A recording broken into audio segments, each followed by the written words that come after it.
প্রিয় উপস্থিতিবৃন্দ, 9 মাসের সশস্ত্র মুক্তিযুদ্ধের মাত্র 5-5.5 মাসের মাথায় 1971 সালের 28শে আগস্ট স্বাধীনতার ঘোষক শহীদ জিয়া কুড়িগ্রামের রৌমারীতে যে স্বাধীন প্রশাসনের উদ্বোধন করেছিলেন, মুক্তিযুদ্ধকালীন বাংলাদেশে এটি ছিল শহীদ জিয়ার সাফল্যের অন্যতম আরেকটি পালক।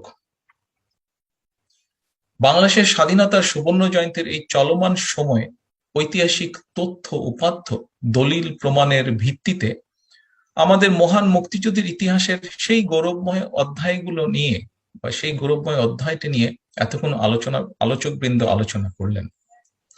যারা সেই সময় সাক্ষী, এমনকি রৌমারীতেও স্বাধীন প্রশাসন প্রতিষ্ঠায় যাদের অবদান রাখার সুযোগ হয়েছিল, তাদের মধ্যেও কেউ কেউ আজ এই আলোচনায় অংশ নিয়েছেন, বক্তব্য রেখেছেন। ফলে আজকের এই আলোচনাটি আগামী প্রজন্মের কাছে একটি অত্যন্ত গুরুত্ব বহন করবে বলে আমি বিশ্বাস করি।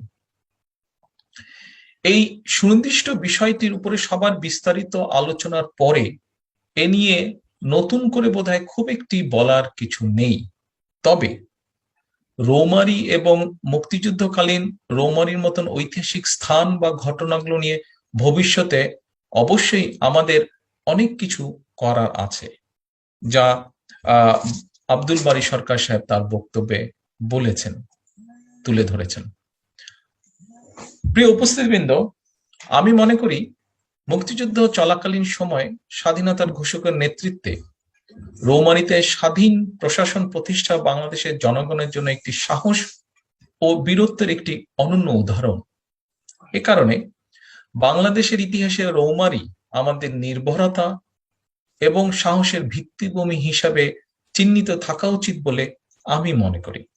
সম্মানিত নেতৃবৃন্দ, আজ আমি আপনাদের সামনে এখানে একটি প্রস্তাবনা রাখতে চাই। মুক্তিযুদ্ধ এবং মুক্তিযোদ্ধাদের সম্মান, মর্যাদা ও স্বার্থ রক্ষায় দেশনেত্রী বেগম খালেদা জিয়া মুক্তিযুদ্ধ বিষয়ক মন্ত্রণালয় প্রতিষ্ঠা করেছিলেন। ইনশাআল্লাহ জনগণের রায় বিএনপি সরকার গঠন করার পরে পরবর্তীতে রৌমারীকে দেশের মুক্তিযুদ্ধ বিষয়ক কর্মকাণ্ড পরিচালনার কেন্দ্রবিন্দুতে পরিণত করা সম্ভব বলে আমি মনে করি। প্রয়োজনে আমরা মুক্তিযুদ্ধ বিষয়ক মন্ত্রণালয় স্থানান্তর করতে পারি রৌমারীতে।